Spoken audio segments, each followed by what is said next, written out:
I don't know how much you guys follow recruiting. I think Oklahoma has between 2022 and 2023 class. I think they're up to 8 decommitments in the last within the last 12 hours. Kind of since this broke yesterday afternoon, so closer to 24 hours. So I think the impact to recruiting is going to be big for Oklahoma. So let's talk about let's talk a little bit about maybe some of the assistant coaches. So I think most of you guys know that Alex Grinch um, is going with Riley. Dennis Simmons, wide receiver coach, is going with Riley. Clark Stroud, who is the director of operations for Oklahoma football, is going with Riley.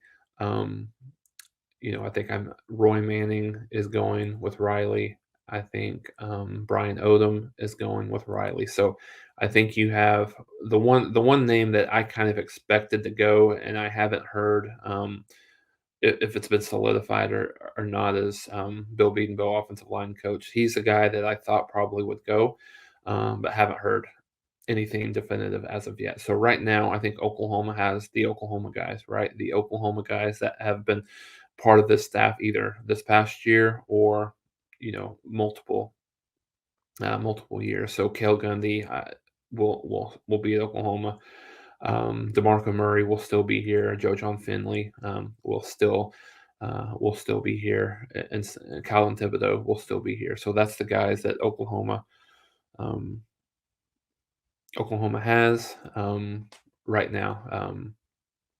Also, kind of late breaking, just saw that Spencer Rattler has mentioned that he's actually going to hit the transfer portal. Not incredibly surprised. I think he was probably either hitting the portal or he was going to declare for the draft one way or the other. So I don't know that this even had anything to do with that, to be honest. But I think that was going to happen regardless. So from a coach, so those are the coaches that are leaving. So we know that Bob Stoops is going to coach Oklahoma in the ball game.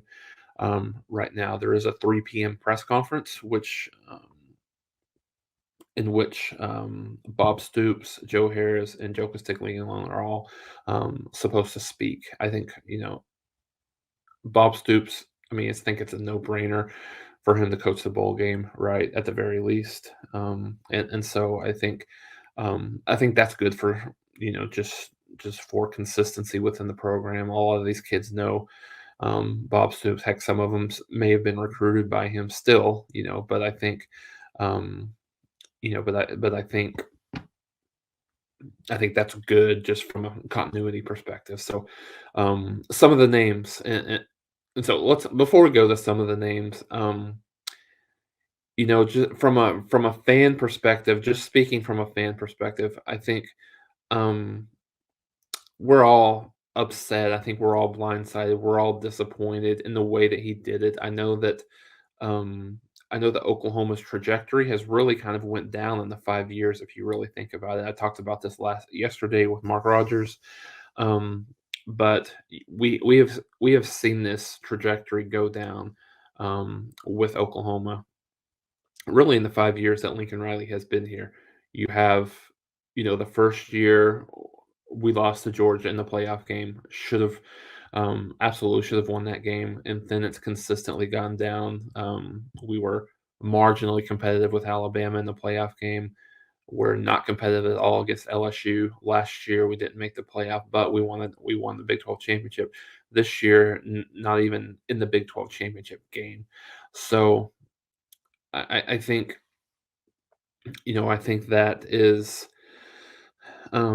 I think that's indicative of where he has where he has been and where this program is headed. So I think overall, I'm not necessarily heartbroken about Riley leaving. I think what's going to be big is the near term. Long term, I think Oklahoma's going to be fine.